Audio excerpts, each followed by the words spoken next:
So hindi itong usapin na to, Claire, usapin ito ng yung dalawang pamilya na may nagawa sa isa't isa. Ikaw po wala kang alam.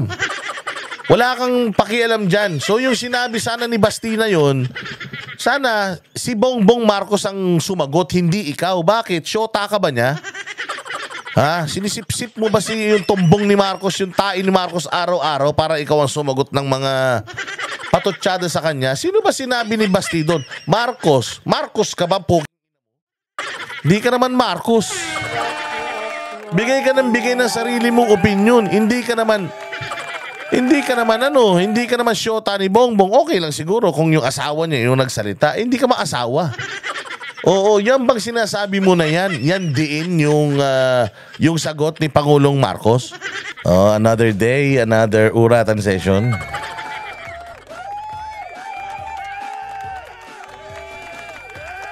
Ay, mga boss, kamusta naman ang inyong mga buhay-buhay? At ito na naman tayo mga bossing. Tayo na naman po ay magkukwentuhan. Maghahatid na naman tayo ng sakit ng puso. At talagang agam-agam sa mga buwaka ng shit na mga salot ng lipunan.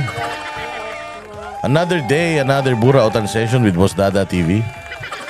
At syempre katulad ng dati, sama-sama tayo na magkwentuhan at pag-usapan, pagchismisan, mag-react sa lahat ng mga kabubuhan ng mga kawatan, magnanakaw, mandurukot, mandarambong, mambubudol, sinungaling, mga sindikato, kuratong baliling, mga walang nagawa sa buhay, walang nagawa sa gobyerno, mga babigat, mga switik, putok sa buho, mga demonyo, Santanas, Judas, Barabas, Hestas, lahat ng mga taga-gobyernong walang silbi sa buhay. Napasahod ng taong bayan na puro kabulastugan lang ginagawa. Ito tayo ay magbibigay na naman ng sakit ng ulo, kasukasuan, kaluluwa, lahat, pati pigsa nila puputokin natin.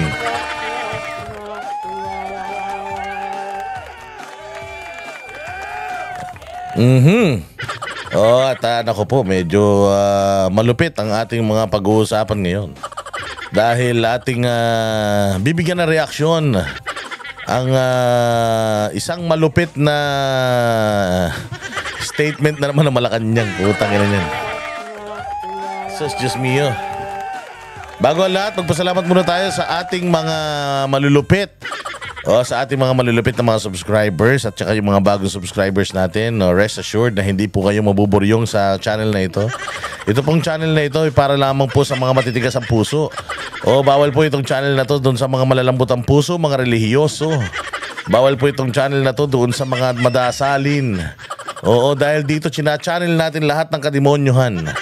At ihaambalos natin sa mukha, puso at isipan ng lahat ng mga buwisit sa lipunan. Naku po, Diyos ko po. Ay, teka lang ha. Parang ilulup natin yung ating background music. Ganda-ganda pa naman.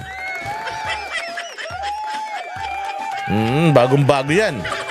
Napapanahon ngayon, mga bossing, yung ating bagong background music. Maraming salamat sa nag-share.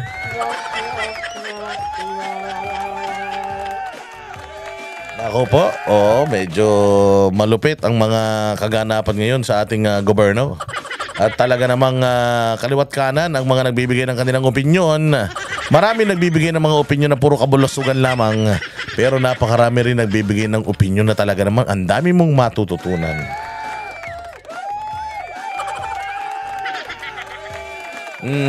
Kaya ayan, pasalamatan natin lahat ng mga nagla-like at nag-share dito sa ating live stream. Importante yung like at saka yung share, ha? Pero pinaka-importante sa lahat, doon sa mga nanonood dito na hindi pa po nag-subscribe. Kasi minsan, masaya talaga dito sa channel natin. Puro kabulastugan, puro katarantaduhan, yung mga balitang nakakainis dito, ginagawa natin katatawanan. Minsan nakakalimutan natin mag-subscribe. Huwag kayong makakalimut mag-subscribe. Importante sa lahat yun. Syempre, importante yun para lahat ng mga ginagawa natin katarantaduhan habang tayo malaya pa. Habang hindi pa tayo pinakukulong ng mga balat sibuyas sa gobyerno. At least napapanood nyo na, hit the notification bell para lagi kayong updated. Kung meron katarantaduhang upload si Boss Dada.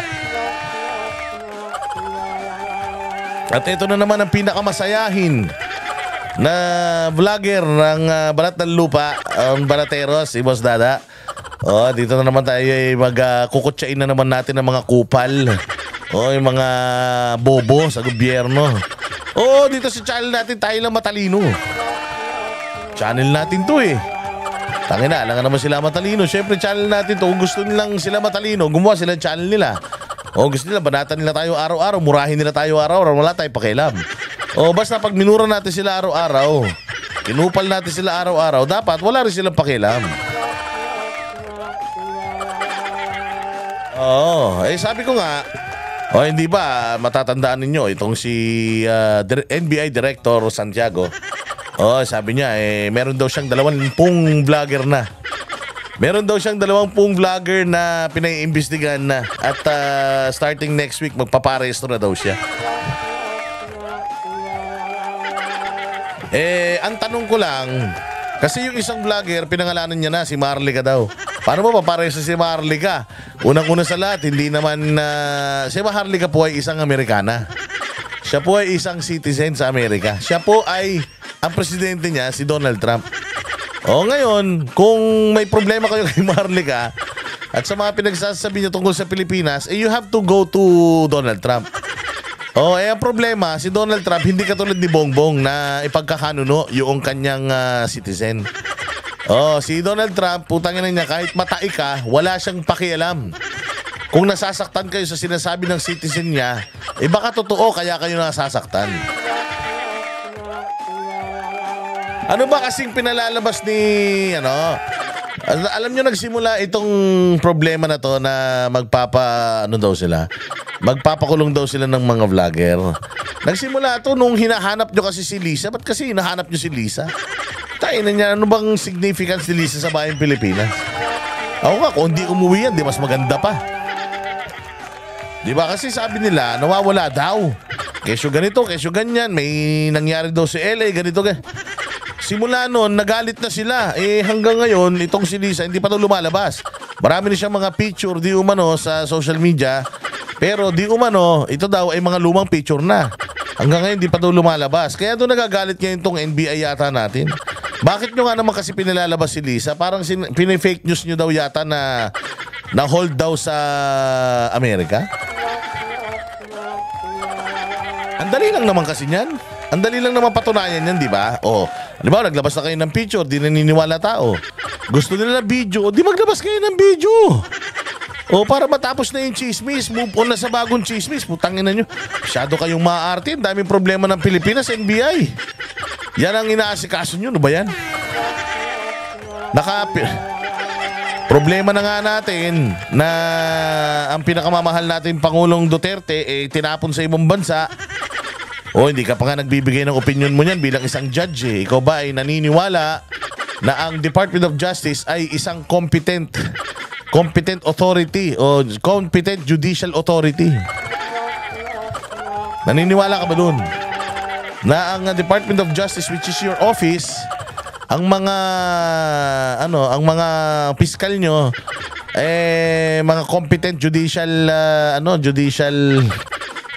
entity. Di ka pa nga nagbibigay ng statement dyan. Ang dami-dami problema. Problema nyo yung mga vlogger. Ganito lang yan. May sinabi yung vlogger. Hindi nyo nagugustuhan yung sinabi ng vlogger. Di patunayan nyo na mali yung sinasabi ng vlogger. Tapos i-post nyo, itong vlogger na to, fake news. Huwag kayong manonood dyan. Di ganun. Hindi yung pakukulong nyo. Hindi yung kakasuhan nyo. Ba't yung kakasuhan? Lahat naman tayo nagpapahayag lang ng ating mga saloobin. Bibigyan ko kayo ng isang classic example. Yung CPP, NPA, NDF. Yung mga mga aktivista, yung mga akbayan, kung ano-ano pang mga makabayan block, yan makabayan, bayan muna, yan, yung mga kung ano-ano yung mga walang kwentang mga grupo na yan. For the longest time, anong ginagawa nila? For the longest time, etong mga buwaka ng inanto, pupunta sa kalsada, magsisisigaw, magbibigay ng mga istoryahe. Isisigaw nila yung mga istoryahe, ito daw si ganito, tuta ni ganyan, tuta ni ganon, tas kung ano-ano mga iskandalo ibabato sa'yo. Meron ba nagsampa ng kaso sa mga putang ina makabayan na yan? Diyan sa mga rallyista na yan, diyan sa mga buwisit na mga rally ng rally sa kalsada na yan na makibaka, wag mapagod.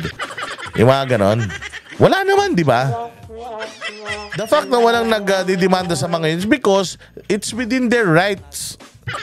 Bilang isang mga mamamayang Pilipino, karapatan nila magreklamo kung anong gusto nila sabihin nila. Ang tanong, may naniniwala ba? O hindi ba? Ang tagal-tagal na ng mga rebelde na yan. Tagal-tagal na ng mga aktivista na yan. Panahon pa ng mga lolo natin, nagsisisigaw na yan. Ano na ba napatunayan nila? Hanggang ngayon, nagsisisigaw pa rin sila. Parehas pa rin naman yung sinisigaw nila. May naniniwala pa bang tao sa kanila? Di ba wala na? Di ba hindi na sila pinaniniwalaan? Bakit? Kasi bistado na sila. Bayaan nyo lang sila magsigaw-sigaw. O ganun din sa social media, yung mga vloggers. O, may naniniwala sa vloggers? Meron? O, baka totoo yung sinasabi ng vlogger. Kung walang naniniwala sa vlogger, o di pabayaan nyo yung vlogger. O pag yung vlogger naman nagsalita tapos may naniwala, o ibig sabihin, pare-pareha silang trip. O trip nila yun. O di pabayaan nyo sila doon sa trip niya. O di patunayan nyo na lang kung sino man yung binabalita. Patunayan nyo na hindi totoo itong binabalita na itong isang vlogger. O pag napatunayan nyo na hindi totoo yung sinasabi, o di sabihin nyo, pangalanan nyo, itong vlogger na to, huwag kayo maniniwala rito, puro fake news to. O hindi ba, kakampi nyo naman ng media. O di gamitin nyo sa media. Hindi yung patatahimikin nyo. Didimanda nyo, kakasuhan nyo, para tumahimik. Walang ganun. Sabi nga ni Madam BP Sara, di ba? O, pag ang dami-daming sinasabi ng mga komunista sa mga Duterte. Dami nilang bintang, dami nilang Si Inday Sara nagdemanda ba? Ang daming pagbabalahura kala Pangulong Duterte. Nagdemanda ba si Pangulong Duterte? Wala naman kasi nga parte yan ng iyong karapatan sa pagpapahayag. Sabi nga ni VP Sara, matagal nang marami, nakakainis man, nakakasakit man yung kanilang sinasabi sa akin, pero karapatan nila yun eh. Kung gusto nilang sabihin yun, pwede nilang sabihin yun. Ang issue dito is papaano ka magre-react doon sa mga sinasabi nila. Kung magre-react ka violently, ibig sabihin, guilty ka. Pero kung di mo papansin yung mga putang ina niyan, dinapagod din yan. Masyado na kasi kayong bistado. Nahuhuli na yung mga galawan ninyo. Katulad yan, yung mga nawawalang mga tao pag hinanap ng mga DDS, putya yan. Ganun talaga buhay. Alam ninyo, kaya kami finalo ng daan-daan libong mga Pilipino. Dahil pare-parehas kami ng sentimiento. Kapag tinanggalan mo kami ng boses, di nawalan na ng pinapanood yung mga daan-daan libong nag-aabang ng mga content namin. Di pinigilan mo sila na magkaroon ng... Kasi sabi nga we have freedom of choice. Pwede ka mamili anong gusto mo relihiyon. Mall na puntahan, gusto mo, sinong gusto mong jowain, asawahin mo. Kung gusto mo, lalaki, babae, kung anong aso, asawahin mo. Karapatan mo yan, ikaw yan, buhay mo yan. Walang pigilan. Masyado kayong mga balat sibuyas eh. Si Marlican, hindi nyo yan hindi nyo yan mapapa-uwi dito. Dinimanda na yan sa Amerika eh. Presidente nga natin, pinatatrabaho na yan, hindi nga mapauwi-pauwi yan. Bakit? Matapang nga yan dahil hindi naman Pilipino yan eh. Amerikano yan. Saklaw siya ng batas sa Amerika. At kung hindi man terorista yan, hindi yan ibibigay sa inyo ng Amerika, okay lang kayo. Hindi, ang Amerika hindi katulad ng Pilipinas. Ang Amerika hindi katulad ng Pilipinas na putang ina, sigaw na sigaw sa South China Sea, South China Sea, South China Sea.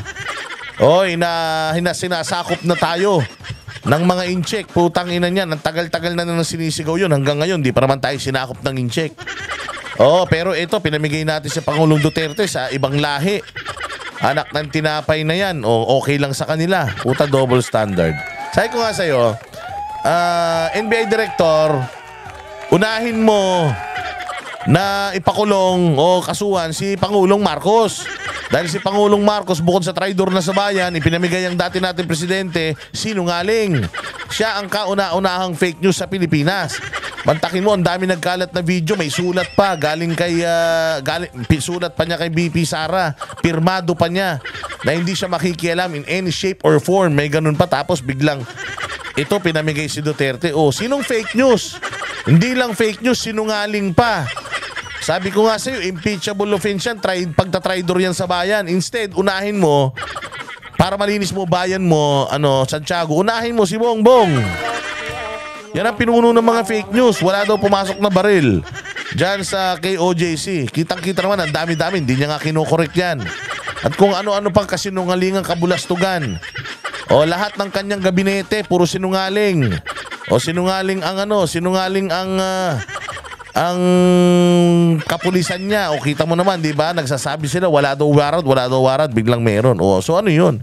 Ibig sabihin, niloloko niyo taong bayan. Ngayon, yung nag-e-expose, yung mga vlogger na nag-e-expose ng mga kalokohan nila, yun ang tinatrabaho nila. Animal yan. Oh, Diyos mio. Ito. Oh, pakinggan natin ng maigi, mga bossing. Pakinggan natin ng maigi yung mayroon dito tanggalin na natin tong magandang background music natin. Oh, tanggalin na natin ha. Oh, rumesbak na naman ng Malacanang. Rumesbak daw ang Malacanang sa mga patutsada ni Baste at pakinggan natin ang sasabihin ng tanga-tanga na abogado pa man din pero walang utak. Etong si Claire. Oh, before ko simulan ito, meron tayong isang malaking malaking the government. O balitang-balita po na umatras ang ating Solicitor General na si Menardo Guevara sa pagtatanggol sa gobyerno doon sa yung sa hinain ni Attorney Torion na TRO para kay Pangulong Duterte at saka kay Senator Bato de la Rosa diyan sa Supreme Court. Yan po yung pagsiset po ng jurisdiction at yun pong ating pakikiisa diyan sa ICC. According to Menardo Guevara, siya po ay hindi makikilahok, hindi sasagot dahil very firm siya. Siya po ay naniniwala na wala talagang jurisdiction ang ICC sa atin. So, therefore, hindi na siya ang mag-aabogado sa gobyerno patungkol sa sagot doon sa motion o petition ni Attorney Torion. Papabayaan niya na yung gobyerno maghanap sila ng bugok na abogado na magtatanggol sa kanila. Yan, si Claire, pwede gamitin niyo si Claire para malaman niyo kung may utak ba talaga yan o wala. Ngayon, yun ang isa sa pinakamagandang panalo natin. It just shows that even the Solicitor General, the lawyer of this government, naniniwala na we do not have jurisdiction. And hindi lang po ang Solgen ang nagsabi na wala tayong jurisdiction. Even the Quadcom itself, itong si Barbers na wala rin kwentang tao, sinabi rin niya na never silang makikipag-cooperate sa ICC because wala ngang jurisdiction sa atin ng ICC. Kung napanood niyo yung Banateros sa Seminay, guest po natin si Attorney Torion at pinaliwanag po ni Attorney Torion kung anong ibig sabihin niyan.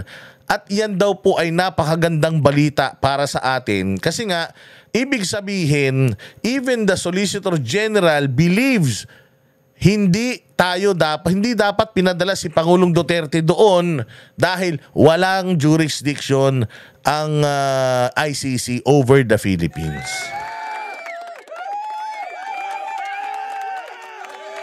Ayun na, Solgen na nagsalita. Mas magaling naman yung Solgen siguro kaysa dun sa spokesperson, no? Pero yun dun sa USEC, sa PCO, no? Sigurado ako mas magaling naman tong Solgen dahil ang pinagbabasihan nga nito yung Rome Statute. Yung Rome Statute, hindi ba? Sasabihin ng mga buwaka ng bobo, hindi na daw dapat ginagamit yung Rome Statute dito. Putang ina nyo. Una sa lahat, yung ICC, ang rules na pina-follow niyan, Rome Statute, at nabuo ang ICC dahil dyan sa Rome Statute na yan. So, ang labo na hindi mo gagamitin yung Rome Statute doon sa Rome Statute. Tangina nyo talaga. Tangina nyo talaga. Mga gago talaga kayo. Mantakin mo, ang ICC ay nabuo dahil doon sa Rome Statute. O tapos manghuhuli kayo dahil sa ICC pero ayaw nyo sundin yung Rome Statute. Iyon ang sinusundan ng ICC. Ang ina nyo talaga. Ang bobobo nyo kahit kailan. So parang ano yan parang gusto mo na gayahin yung recipe ng palabok at saka spaghetti ng Jollibee. Pero hindi mo susundin yung recipe nila. Ang susundin mo yung recipe ng McDonald's. Tang-ina niyan, kabubuhan. Napakalaking kabubuhan, hindi ba? So, ewan ko ba rito kay Claire, putang inan to, saan ba nag-aral to?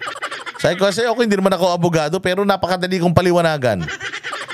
Kasi meron silang mga, yung napakalabo lang talaga na you will not use the Article 59 of the Rome Statute. Samantalang, it's the Rome Statute which is the ICC, yun ang Bible ng ICC, yun ang susundan nila. Tapos po sa pag-aresto, hindi mo susundan yung susundan nila. Yun. Napakabobo. So eto ngayon, meron sinasabi, aside from that, so congratulations sa ating lahat. Napakalaking bagay niyan na si ating pinakamamahal na Soldier. At least yung Soldier hindi traidor katulad ni Anyo. Hindi katulad ni Anyo na matapos pakinabangan ang Duterte administration, siguro nalango sa kapangyarihan ng punyeta dahil siguro tatahimik lang. Yung pala may sabi ko sa inyo, pag tahimik may satanas yan eh. Kita mo si Anyo, tahimik, hindi mahilig sa media. Yung pala po siya, merong may pailalim na tira. Siya pa mismo ang nakikipag-coordinate. Meron siyang tao within PRD's group na nagbibigay sa kanya ng info para malaman kung anong oras uuwi, anong araw. Para matrabaho nila si Pangulong Duterte. Pinagkanuno niya. Ito talaga, kaibigan mo, pinagkanuno mo. Naintindihan ko na si Bongbong Marcos. Bopuls yan eh. Yung utak niyan parang utak ng asong ulul eh. Siyempre, alam naman natin, sabi nga natin, di ba, parang utak hindi normal, pabago-bago ng isip. Tangina, sinong presidente pabago-bago ng isip? Putang ina, iba yung desisyon niya bukas, iba yung desisyon niya ngayon.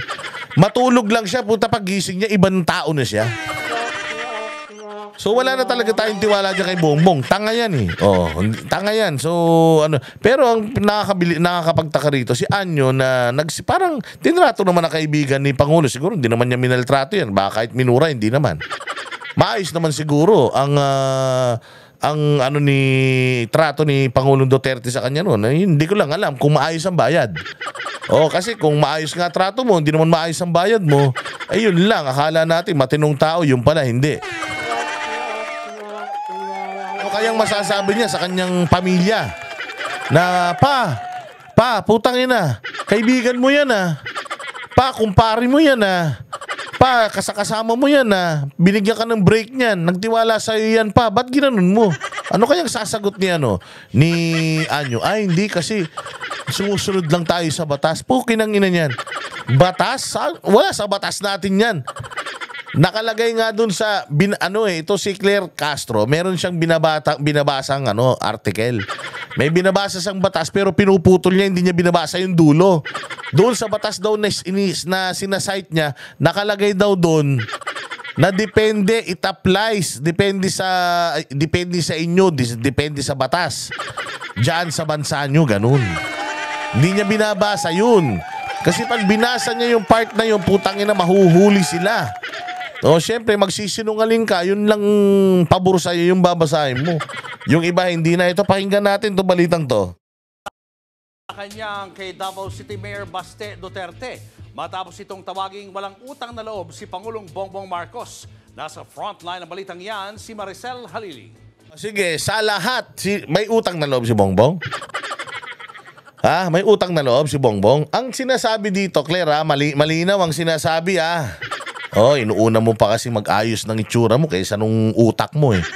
Ang sinasabi dito ni Baste, putang ina, mahiya ka naman. Ang tatay ko, pinalibing ang tatay mo, tas yung tatay ko pinakulong mo. Mahiya ka naman. Tingnan nyo kung anong sasabihin nito. Anong sasabihin niya? Mr. President Marcos, you will never be loved.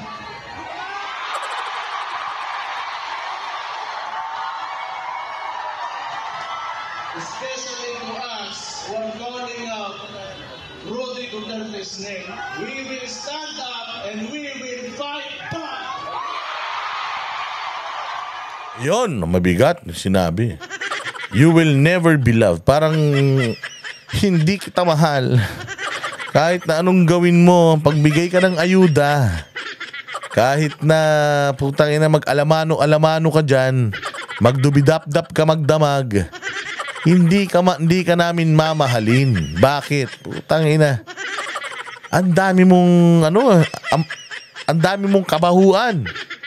Oo, una sa lahat ini-issue kang bangag. Puta ina, napakasimple lang naman eh. Magpa-drug test ka lang, tapos ang usapan. Pero puta, hindi mo ginagawa. Bakit? Ba't di mo kaya magpa-drug test? Anak ng tinapay yan. Yung mga gwardya may drug test, police may drug test, militar may drug test. Kukuha ka ng driver's license, may drug test.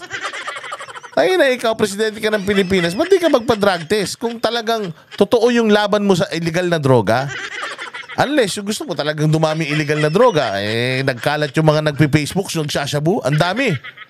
Utay na, meron sa walang bubong, meron sa siwang, kitang-kita mo, nagsashabu, parang casual lang. Bumalik na naman sa dati, bongbong, puta, hindi ka ba nahihiya sa sarili mo? So para malaman namin, kasi tingnan mo paano kami hindi magdududa na addict yan? Oo, paano tayo hindi magdududa? Si Pangulong Duterte galit sa addict, galit sa pusher, galit sa kriminal. Puta, anong ginawa niya? Pinakulong niya. Oh, ano ibig sabihin nun? Puta na, ano yun ibig sabihin nun? Ano ba, napigilan ba ni Pangulong Duterte yung supply nyo nung 6 na taon? Yung lumalaban sa addict, puta, pinakulong mo? Oh, bakit? Magtatanong ngayon, bakit? Addict ba to? Sinong kinakampihan ito? Puro addict? O, hindi ba simple lang naman para mabura sa isip ng tao yan? Gagawin mo. O, pa-drug test ako ngayon. Tangina to mga to eh. Itong banateros to, mga kupal na to. Isasampal ko sa pagmumukha nila yan. Kuha ka na ng buhok. Tangina niyan. Paglabas, negative. O, di ba? Ito, negative. O, putang ina nyo. Mga tartado talaga kayo eh. Fake news talaga kayo. O, di ba? Ang sarap kaya nun. Ang sarap kaya nun. Hinamon nyo si Inday Sara, di ba? Hinamon nyo yung Duterte, di ba? Oh, ngayon may pinapakalat naman kayo. Sinasabi nyo nag-a-addict si Kitty. Iba ka mamaya magpa-drug test yan, negative. Tapos putang ina, si Bongbong hindi pa rin nagpapa-drug test. Mahiya naman kayo. Mahiya naman kayo. O kayo mga tagapagtanggol ni Bongbong, mahiya naman kayo. O, ang dami yung pinaparatangan na addict puta ina, eto, tagal-tagal na pinaparatangan, hindi mo mapatunayan na hindi siya addict. Lahat, nagpa-drug test na. Si Pulong, si Baste, si Inday, nagpa-drug test na. Tangin na, yung amo nyo, hindi pa. Sige, diretso. Binanata ni Davao City Mayor Baste Duterte si Pangulong Bongbong Marcos matapos arestuhin ng International Criminal Court si dating Pangulong Rodrigo Duterte dahil sa kasong crimes against humanity kaugnay ng drug war. Sa pagdiriwang ng ika-88 araw ng Davao nitong linggo, tila sinumbatan pa niya si Pangulong Bongbong Marcos. Susumbatan mo talaga. Putang ina, isipin mo matapos si Cory, Fidel Ramos, Erap, Gloria, Pinoy. Tangina, ang tagal na nasa frigider niyan. Di ba? Anong sabi ni Pangulong Duterte? This issue has been dividing us for how many decades? It has to end. It has to stop. Pagalitan nyo ako, magalit kayo, bahala kayo. Pero para sa bayan, we have to end this. Ipakulong na natin yan. Ipalibing na natin yan para wala nang problema. And I hope this will be the start of uniting the people. Di ba? Oh, tuwan-tuwa pa ang mga putang ina. Kesyo, tuwan-tuwa ang mga gago.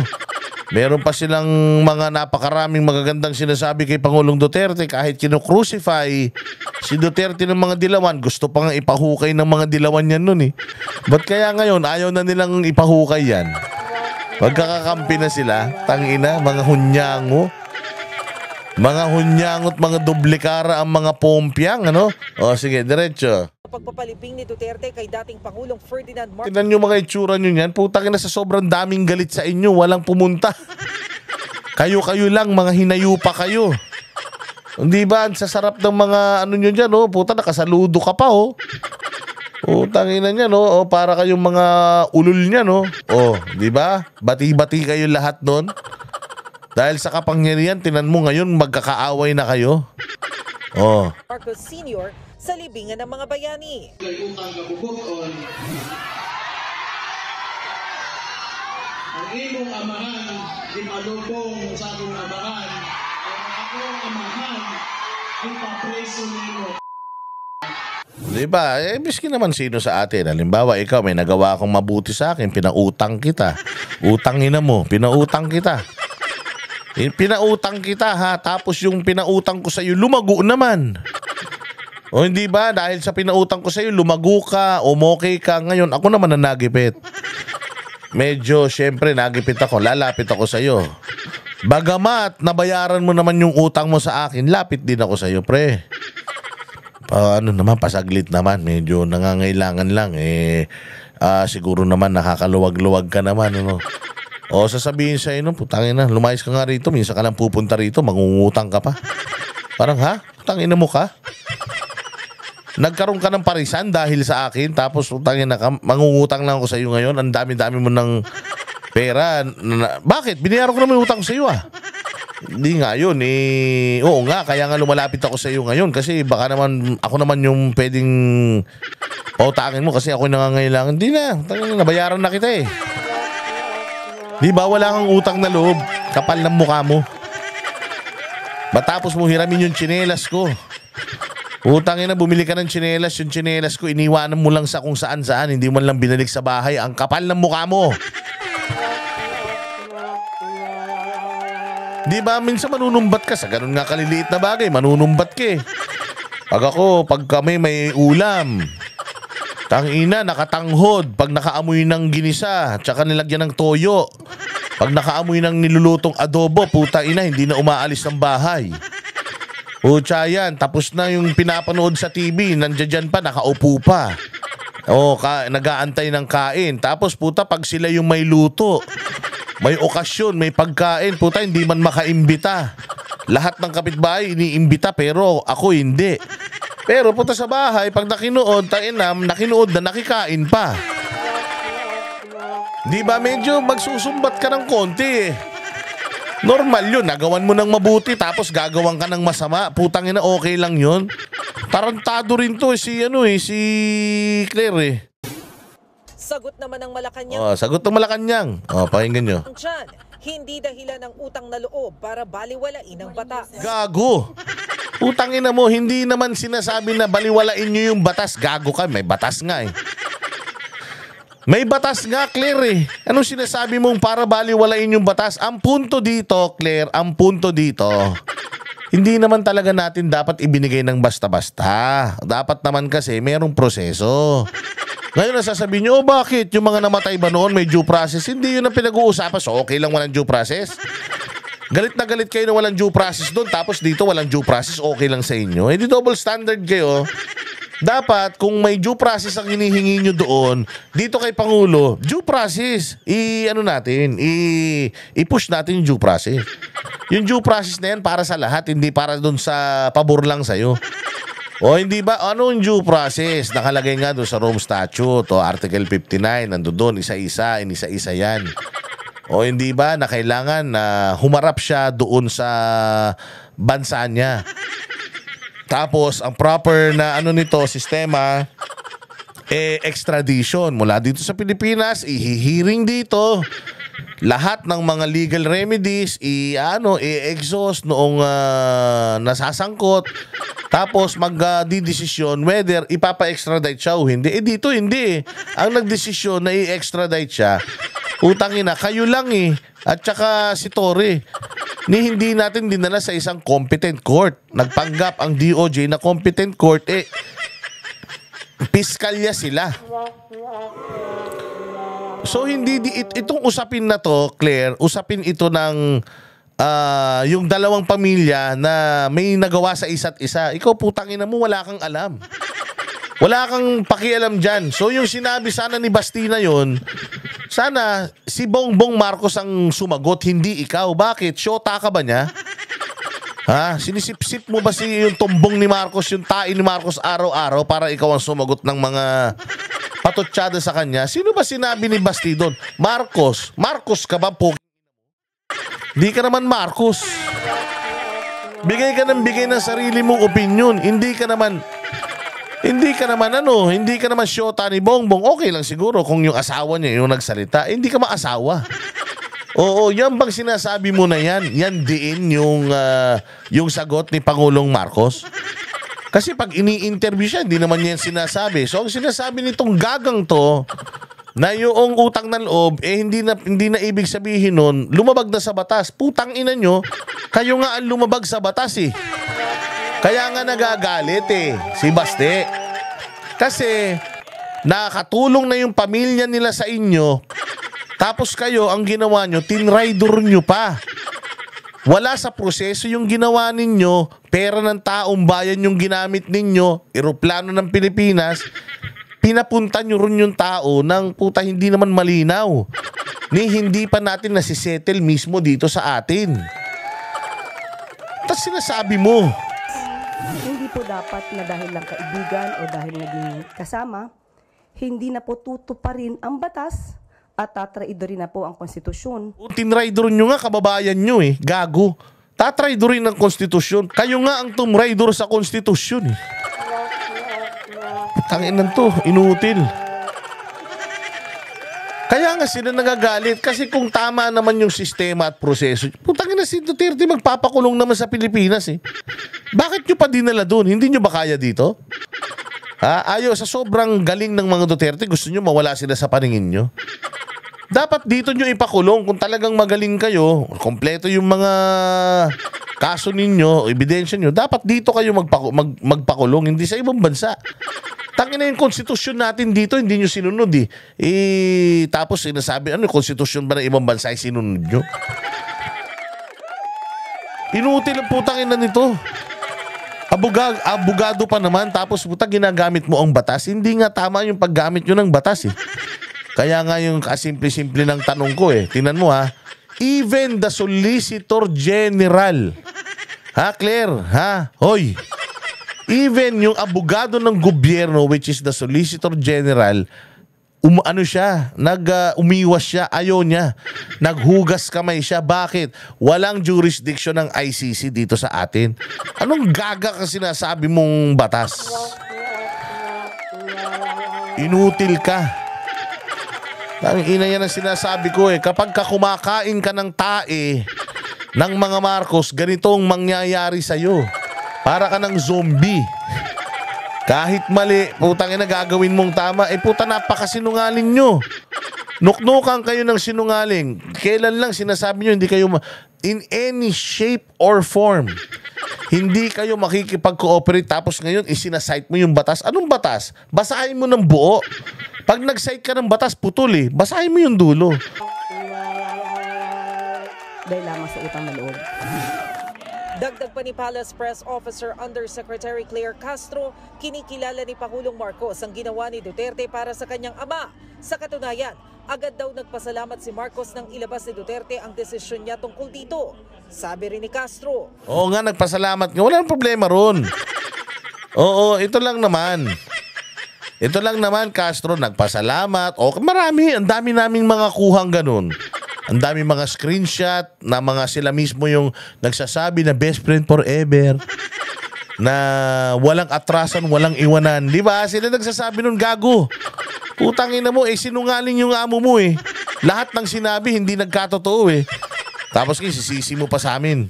Dahil basta sinasabi ito ni Mayor Baste Duterte ng tanong ng utang na loob, ito po ba yung ginamit kaya ng dating Pangulong Duterte nung i-appoint niya Jesus!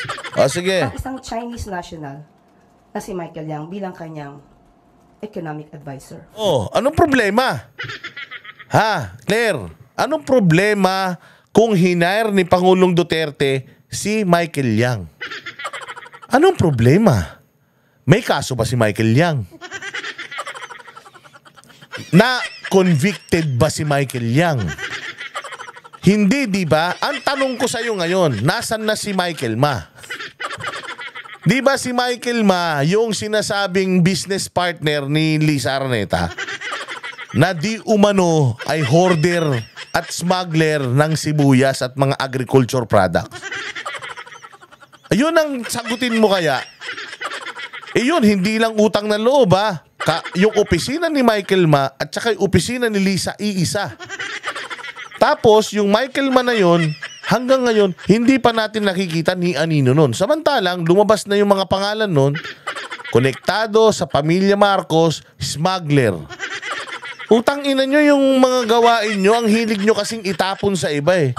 Mas marami kayong baho, ang hilig-hilig nyong manilip ng baho na wala naman talaga. Si Michael Yang na yan, kahit magsaliksik kang inutil ka, walang kasong isinampa sa kanya.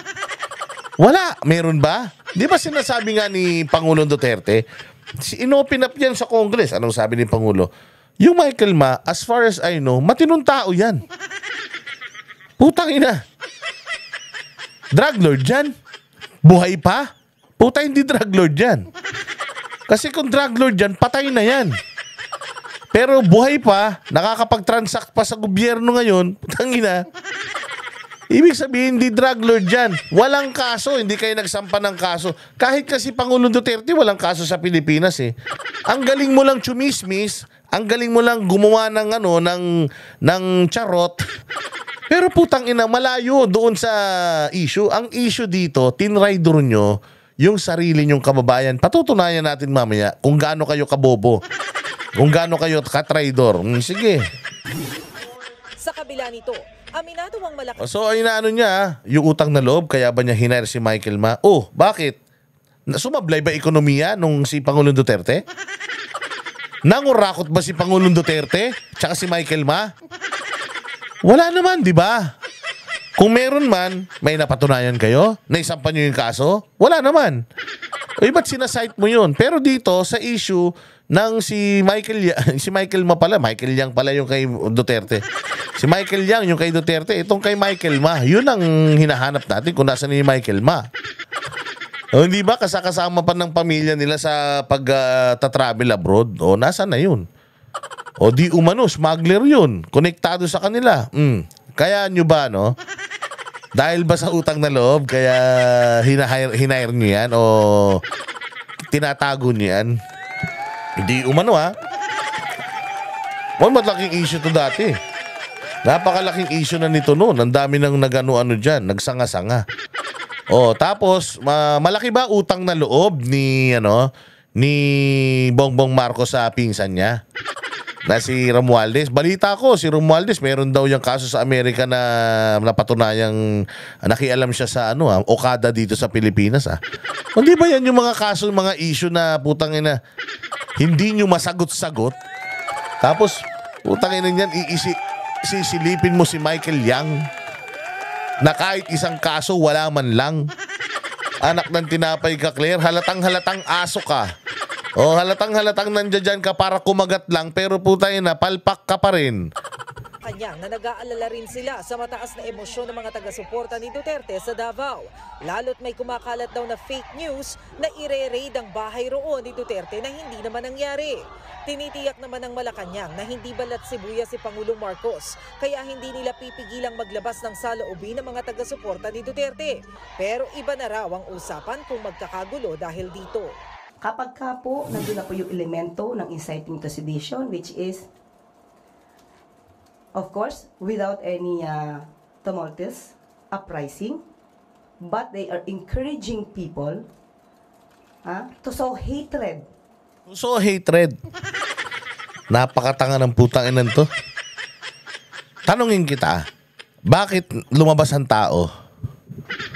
Bakit ang daming tao sa Davao? Naintindihan natin Davao, pero wag na yung Davao. Ba't ang daming tao sa liwasan ng weekend? Ba't ang daming mga Pilipinong galit na galit sa ibang bansa?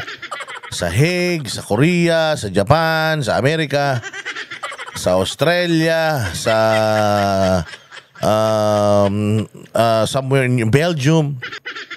Di nandun. Dito sa mga Mindanao, sa Sulu, Marawi. Cebu, ang daming mga nagpakita ng kanilang suporta sa Pangulong Duterte at lumabas.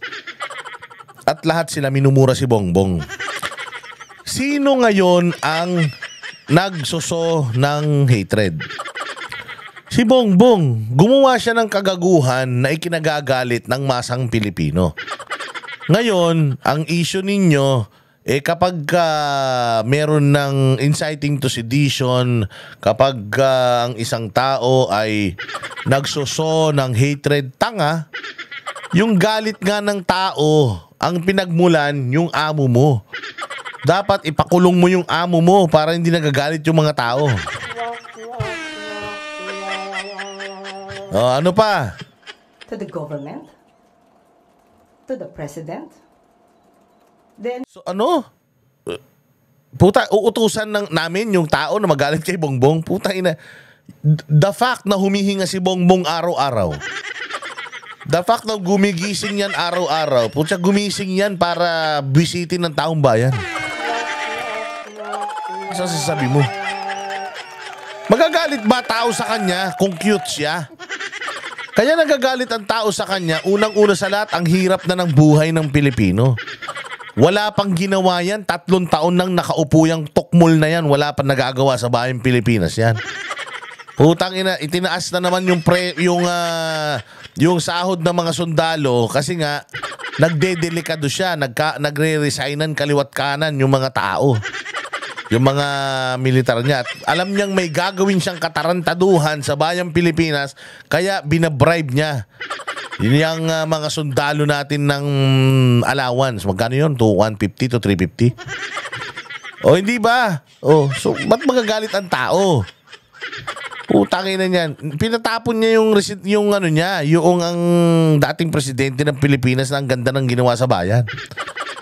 Kasi sabi ko nga sa inyo, Joe Biden hated Donald Trump so much, pero hindi siya isinuko ni Donald Trump ni Joe Biden sa ICC.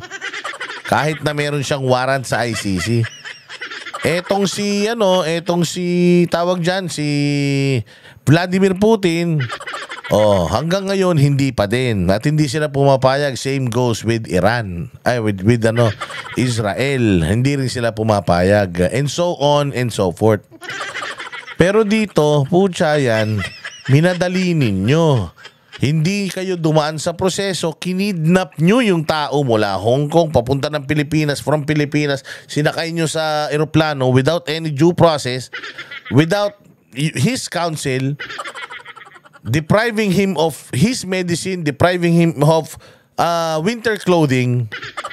Basta nilang pinatapon nyo siya doon, parang aso, parang wala siyang nagawa sa taong bayan. Doon kaya nagagalit ang tao kay Bongbong. Hindi nagagalit yung tao kay Bongbong dahil sinisiraan siya. Sira na yan eh. Hindi mo na pwedeng sirain yung sira na. Yung sira pwede mong ayusin, pero itong siran to, wala na to. It's beyond repair. we have to step up. Kapag daw nangyari yan, hindi raw sila magdadalawang isip na sampahan ng reklamo ang mga taong sangkot dito. Nagbabalita mula sa frontline. Hindi ba? Tinatakot nila yung mga tao na hindi daw sila balat sibuyas, pero hindi daw sila magdadalawang isip na sampahan ng kaso yung mga taong magagalit kay Bongbong. Putang ina, pwede bang sabihan mo si Bongbong na, sir, baka naman pwede. Baka naman pwede, sir. Kalmahan mo lang sa pagiging loko-loko. Para naman hindi nagagalit yung tao, di ba? Nakita nyo yung dami ng tao na yan, mantakin mo, wala naman organizer niyan. Yung mga iba-ibang lugar, iba-ibang probinsya na nagkaroon ng kanya-kanyang pagtitipon, wala naman nag-organize nun. Sila-sila lang yun. Alam mo kung ano yung nagbuyo sa kanila para lumabas at manalangin para kay Pangulong Duterte. Una, pagmamahal kay Duterte. Pangalawa, inis kay Bongbong. Huwag nyong isisihin yung tao kung inis sa inyo, bisitahin nyo yung ginagawa nyo. Putang ina, puro katarantaduhan yung ginagawa natin. Tapos ngayon, sasabihin mo pa, pauwiin si Harry Roque. Ano magagawa naman kung umuwi si Harry Roque? Pakukulong nyo na naman. Tangina nyo, puro kayo pakulong. Dapat kayo nakukulong eh. Paano ba naman? Sabi ko nga sa inyo, paano ba naman? Itong tingnan nyo kung sino nag-hire dito. Kay Claire. Na ang alyansa, buo po lahat ng kandidato ng bawat pwesto nang mamimili kayo sa halalan na ito, lahat po sila meron po tayong kandidato. Putang ina. Lahat sila meron tayong kandidato. Lahat sila. Puro lahat sila. Ay, hindi ka ba naman maiinis dyan? Ayan, ang nag-hire dyan. Eh, syempre, kapag kaparehas siya ng utak, malabo. Syempre, i-hire niya. Syempre, birds with the same feather flock together. Diba? Kaya ganyan din kalabo utak ni Claire. Paano? Yung amo niya, ganyan kalabo. Lahat sila may kandidato daw. Putang ina niyan, sabi ko, ano ba namang klaseng presidente to? Di ka ba mahihiya ganito presidente mo? 3 taon pala nanunungkulan, putang ina, natunaw na yung utak. Wala. Tayo na, Bongbong. Wala ka pang nasusolve na issue ng Pilipinas, pucha. Wala ka pa nasusolve na issue ng Pilipinas, pagod na yung utak mo. Pahinga mo na yan, sir. Kaya sabi ko, yan ipagtatanggol mo. Natural, putay na, mahihirapan ka talaga ipagtanggol yan. Kaya ito papakita ko sa inyo. Ito yung sinasabi ko na Claire, makinig ka at intindihin mo yung sinasabi nitong abogado na to sa abroad. At kung ano yung kanyang masasabi dito sa kaso ni Pangulong Duterte at kung ano yung kanyang overall take, ha? Makinig ka dito, hindi Pilipino to, walang bias to. Ito'y isang abogado, puting abogado na nakikisimpat lang at tiningnan lang niya kung ano yung mga nangyayari sa bayan natin, paano inaresto si Pangulong Duterte at alam niya yung Article 59 ng Rome Statute. Pakinggan mong maigi, Claire, baka may matutunan ka dito, ha? Eto. Surigao del Sur, Mindanao, Philippines. My name is Herman Frank, by the way, and I am an attorney. I'm licensed in the state of California. I wanted to comment once again on the ICC case, International Criminal Court in The Hague, Netherlands, proceedings against Mr. Duterte. First, let me just state my overall position on this.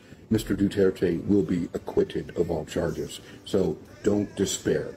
And as illegal as everything seems, he will be granted his day in court. And when he is there, he will win. He's got a great legal team, recently appointing an ICC specialist attorney from London, Cambridge law grad, super brainiac guy, plus a Philippines team of lawyers. And I think it's important to have both because a primary defense in this case is that what Mr. Duterte did was legal in Philippines. And let's not forget, they had Senate hearings. Mr. Duterte appeared in front of the Senate. He explained what he did, why he did. Ayan na, pinapaliwanag niya, ha. Pangulong Duterte, umattend pa yan sa mga hearing saan? Sa Congress, sa Senate. Meaning, hindi to tatakbo. Hindi to tatakas. Pumunta siya sa Senate inquiry, eh. Pumunta pa siya sa Quadcom. Nagstay siya doon ng matagal. Therefore, itong tao na to, willing niyang harapin kung ano man yung kaso sa kanya dito sa Pilipinas. Tama? Di ba sabi nga niya, marami na akong inadmit, madami na akong sinabi dito. Anong gagawin natin? File cases against me. Did you file cases against Pangulong Duterte? No. Why? Yun ang tanong. Bakit hindi siya sinampahan ng kaso sa Pilipinas? Sabi nga nila, yung ginagawa mo, legal yan. Hanggat walang nagdidemanda sa'yo at nagsasabing illegal yan, legal yung ginagawa mo. Tama? Diretso natin to. He said very clearly, I am the one responsible for it. And what he was saying is, if it's right or wrong, it falls on me.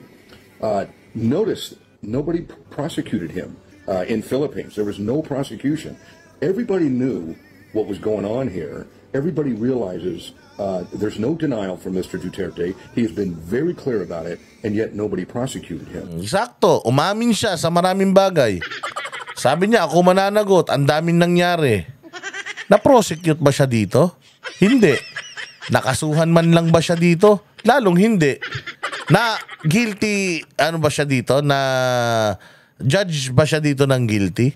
Lalong hindi. Oh, so nobody prosecuted him. It means walang mali sa ginawa niya. Walang mali sa ginagawa niya. Walang nagrereklamo eh. Humarap siya sa Congress, humarap siya sa Senate. So kung magsasampa ng kaso sa Pilipinas, hindi yan tatakbo. Di ba? Hindi yan sa ICC na nga lang eh. Mayroon siyang warrant sa ICC. Anong ginawa niya? Umuwi pa rin siya. Bakit? Kasi nga hindi siya tatakbo sa kaso. At kaya siya umuwi from Hong Kong, kaya siya umuwi dito sa Pilipinas. It's because alam niya yung proseso na if there is indeed a warrant from ICC, kailangan i-turn over siya dito sa korte sa Pilipinas, labanan niya yung extradition sa kanya sa ICC. Kaya siya umuwi. Putsang ina, sabi ko nga sa inyo kung alam ko lang din na talagang tinarantado siya, tinarantado nila yung sistema, kung alam lang natin na gano'n, hindi na natin sana siya pinauwi. Si congresswoman dyan sa Batangas asawa niya may kaso din tinago niya di ba? So pwede yata yun kasi siya nga tinago niya yung kaso niya, yung asawa niya abogado rin siya, di ba? So hindi siya pumayag na mahuli yung asawa niya. Ganon din tayo dapat kay Pangulong Duterte, sana hindi na lang siya umuwi. Pero umuwi nga siya knowing na masusunod yung batas. It turned out hindi. Oo, binalasubas yung batas, itinapon siya dun basta-basta, para nga siyang kinidnap. So what does that tell you, right? This is what it tells me as a lawyer. If it were a violation of law, he would have been prosecuted. He wasn't prosecuted. That means it was not a violation of law. And if it's not a violation of law here in Philippines, it's not a violation in The Hague, Netherlands. It's not like you have to obey two levels of law. It's either legal or it's not legal. So, did he violate any law? He did not violate any law here. Oh, so then di mas lalo dun. So if wala kang violate na law dito sa bayan mo, nobody prosecuted you, nobody even filed cases against you. Bakit pa tayo nag-uusap sa ICC? Hindi ba? Gumagana naman yung mga korte natin sa Pilipinas. Plain and simple. Ganun lang naman kadali, di ba? He's going to be found not guilty, so please don't despair. Now, one of the things that I was a little bit angry about was somebody wrote that his Philippine lawyer team isn't so good, and they're like amateuristic or whatever, and they're fish out of water. Well, let's be clear about this. They're in The Hague, Netherlands, coincidentally, where my ancestors come from. I'm Dutch. And I've been to that court. I am a member of that court. In order to practice law before that court, you need to be a licensed attorney in good standing in your jurisdiction. That's all. Okay? So the Philippine team, they are licensed Philippine lawyers in good standing. They were admitted to practice before that court. So they have all the qualifications needed. This whole idea that you should have something else, untrue. The other issue is somebody mentioned that he was acting disrespectful to the court. What he said in court, and I thought it was excellent, he demanded proof that the court complied with Article 59, I have it right here in front of me, of the what's called the Rome Statute, which created the court. Di ba? It's the Rome Statute that created the court. So, ini-implement mo yung warrant of arrest for the Rome Statute, tapos yung Article 59, hindi mo susundin? Tanginan yan. Yung Article 59, that's the Rome Statute, sabi nga, and the Rome Statute is ICC. ICC yung sinusunod mo, tapos ayaw mo sundin yung rules ng ICC. Anak ng tinapay, di ko talaga maintindihan. Tanginan yan. As a coincidence, I was at the United Nations the day that this law was passed in Rome. It's called the Rome Statute. It was done, I was there that day and I saw it all happen. It was like, whoa.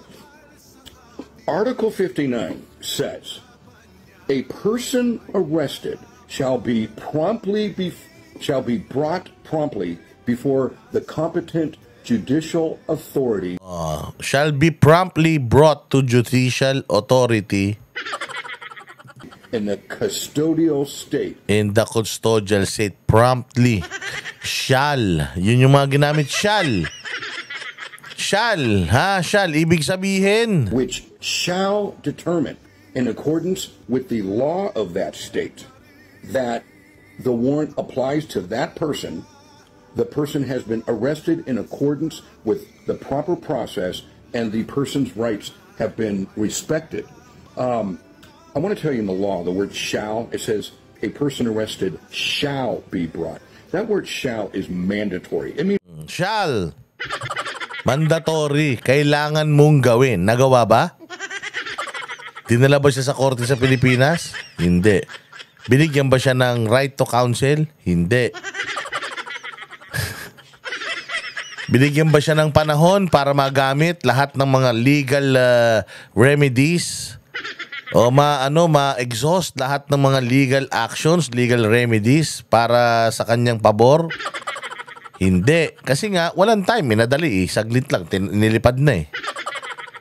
So, sumunod sila sa batas o hindi? Claire, sumunod kayo sa batas o hindi? Naktampo siya, site ka ng site ng batas eh. Yung batas, hindi nyo nga sinusunod eh. there's no exception. It means you must. It's like, what part of No shall don't you exception. You must. Ano ang hindi mo daw naintindihan sa shall? Hindi yan pasyal. Shall. Must. Walang ifs, walang buts. Kailangan mangyari yun. Kasi nga, shall. Sabi nga, thou shall not kill. Ganon. understand, right? And what the attorney was referring to the judges was that didn't happen. And what he demanded was proof that either it happened or that there's some exception. And you know what? There is no exception. Shall means must. And it doesn't say unless the following. There's no exception to this, okay? He demanded proof that had been complied with or that there was some exception. You know what the judges did when he said that to them? Nothing. Ayan ito ipapaliwanag ko. Kasi marami silang pinagtatawanan nila si Mijel Dea. Matapos daw sabihin ni Mijel Dea yung mga yun, yung sinight niya yung pangyayari dito sa Pilipinas, nasunod po ba yung proseso, Article 59? Nabigyan po ba yung kliyente ko ng pagkakataon, blah blah blah, and so on and so forth? Ang sagot ng mga wala, as in, nga, tahimik sila. Kasi alam nila, nakita nila yung nangyari. Kaya lang, hindi yun yung panahon para dun. Hindi ito yung hearing para dyan. Yung concern, natin yan. Pag-uusapan natin yan sa September. Ganun ang nangyari. Pero sabi nga ni Dean Torion, ang ganda nung ginawa ni Mijel Dea. Kasi as early as ito, inopen na. Kasi kailangan kapag ka-unlawful yung arrest, right away, inihearing na. Kasi ibig sabihin, illegal yung pagkakakuha sa'yo. So, kung makukulong ka sa kanila, from today to September, illegal detention yun. Kasi nga, illegal yung pagkakakuha sa'yo. So, dapat ngayon pa lang, dinggin mo na yun. Kaya nga, ang ganda na inopen up yun ni Mijel Dea, umpisa pa lang, kahit naman, hindi yun yung agenda nila. Pero as early as yung unang hearing, inopen up niya na yun, napakahusay daw nung ginawa na yun ni Mijel Dea, at they can use that to their advantage na sinabi ko na yun sa inyo nun ikinulong nyo pa rin yung kliyente ko hanggang September, 6 na buwan yung kinulong illegal. Yung itong kliyente ko, didemanda ko kayo. Legal detention, di ba? They 100% ignored it. You know, there's a rule in law that applies to that situation. And it goes like this.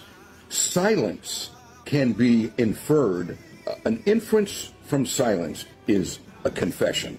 And right then and there, the judges, by not responding to it, basically confessed that Article 59 was not complied with. Gets nyo? Dahil nanahimik yung judge na Frances na mukhang taga Pornhub. Dahil na hindi siya nagsalita at sinabi niya na, as I've mentioned, this is not the right time for that. The right time is next hearing, which is probable cause, blah, blah, blah. Yeah, yung September hearing niya. Basically admitted it. I mean, they know it hasn't been complied with. The legal team had every right to demand proof, either of compliance or some exception that they're not aware of. If the judge had an idea of an exception, they should give it, but they didn't. They were just silent. The court violated Section 59, for sure. And because of that, the question becomes, well, what's the remedy? What the court said is, oh, you'll have a chance later to address that. And it's like, no, that ought to be addressed right now. They set a different kind of hearing for September, which is called a confirmation hearing. In USA, we call that a probable cause hearing. It means there is good reason to believe that Mr. Duterte committed a crime. That hearing will be evidentiary in nature. It'll be very interesting. But before then, the whole arrest, if there was a wrongful arrest of a defendant in the state of California, that defendant would bring that issue up immediately, not after trial. You do it now. The court said we can do it later. They should push it now and get that arrest declared unlawful. The result of that wouldn't be to end the case. It would be to send Mr. Duterte back to Philippines, have him stand in front of a judge in Philippines and make whatever arguments he would have that he should not be extradited. That step was skipped, and it should not have been. I hope they raise it and get it. Ayun, palakpakan. So yun yung sinasite niya. Unlawful arrest. Unlawful meaning hindi mo hindi mo yung lahat ng karapatan mo was violated, hindi na ibigay sa iyo yung mga karapatan mo. Yung mga dapat mong makuha, hindi mo nakuha. Yung tamang proseso, hindi nasunod, shortcut. Therefore, unlawful yung pagkaka-aresto sa kanya. That being said, dapat ibalik si Pangulong Duterte sa Pilipinas. At kung meron ng warrant of arrest ang ICC, pwede na nilang i-file yan sa court, and then yung court ang magde-decide whether dadalhin siya doon or not. Kasi if I am the competent court in the Philippines, ang gagawin ko, no, get everything, yung demanda doon, i-copy-paste nyo dito sa Pilipinas, dito natin litisin yan. Oo, dito natin litisin sa Pilipinas yan, wag doon. Kasi wala silang jurisdiction sa atin. Makasuhan pa din siya. Haharap pa din siya sa korte. Kung kailangan siyang ikulong siya dito, pero hindi doon sa ibang bansa. Hindi natin siya i-extradite kasi gumagana lahat ng korte dito sa Pilipinas. Kayang-kaya natin yung trabaho niya. Di ba? Di ba, Claire? Yan yung paliwanag ng mga matatalinong abogado na talagang matitino. Yung matitino, hindi yung katulad mo na yung matitino, hindi yung katulad mo na Diyos ko po, basta lang may pagtanggol si Bongbong Marcos. I mean, naintindihan ko naman. Oo, naintindihan ko naman. Siyempre, trabaho mo yan. Diba? Naintindihan ko naman. Siyempre, ano mo yan? Binabayaran ka para gawin yan. Oo, pero sana naman, wag yung linlangin ng tao. Wag naman yung sobra-sobra na minsan, ganito na nga yung nangyari sa mga Duterte, mas lalo nyo pang binababoy. Mas lalo kami mga galit. Katulad niyan, the way ng pagsagot mo kay Basti Duterte, it's as if hindi mo iniisip kung anong nararamdaman nung isang anak na kinidnap yung ama. Gago ka. Ikaw kaya kidnapin ko tatay mo. Itapong ko sa ibang planeta. Tangina, matutuwa ka? Natural, masama ang loob niyan. Dapat nga, kinokonsole nyo yung mga pamilya na dibiktima nyo Paano ba naman, sabi mo kay Basti na naiintindihan ko naman, talagang masama ang loob niya. Sino ba naman ang hindi sasama ang loob na yung tatay mo tinanggal sa inyo, hindi mo man lang nakita, nilayo na ng ibang bansa, kinulong pa. Siyempre kahit naman sino, manulungkot nun. Naiintindihan natin si Mayor Baste, wag na lang natin palakihin, wala na kaming sagot doon. Naiintindihan natin na dala lang bugso ng damdamin nila yan. Pag lumipas yan, baka sakali ma-realize nila na ginagawa lang namin yung trabaho namin. Ganun. Hindi yung magsasite ka pa ng kung ano-anong putang ina. Katarantaduhan mo na parang puta you're adding salt to injury. Natural. So ayaw mo magalit si Basti sa inyo, putang ina nyo? Ayaw nyo magalit si Basti, ninakawan nyo ng tatay, kinidnap nyo yung tatay, ayaw nyo magalit. Sana na lang naiintindihan nyo na lang yung galit. At saka yung galit ng tao, sana naiintindihan nyo. Sana sabihin nyo sa mga tao, pasensya na, alam ko naman, mahal naman natin lahat si Pangulong Duterte, pero wala meron tayong responsibilidad na dapat na gampanan, and sa tingin ng gobyerno na to, yun yung tamang paraan. Total naman, may mga demanda na, may mga kaso na sa Korte Suprema, tingnan natin kung ano yung magiging kalalabasan yan. And then, we will cross the bridge when we get there. Mga ganun. Tangina.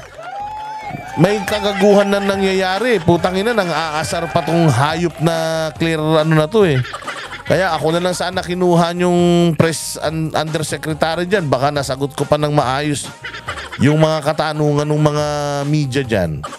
Hindi ba? Ang dali lang naman nun Naintindihan ko, sama ng loob ng pamilya. Siyempre, napakasakit naman talaga nun. Mawalan ka ng tatay kahit naman sino sa inyo.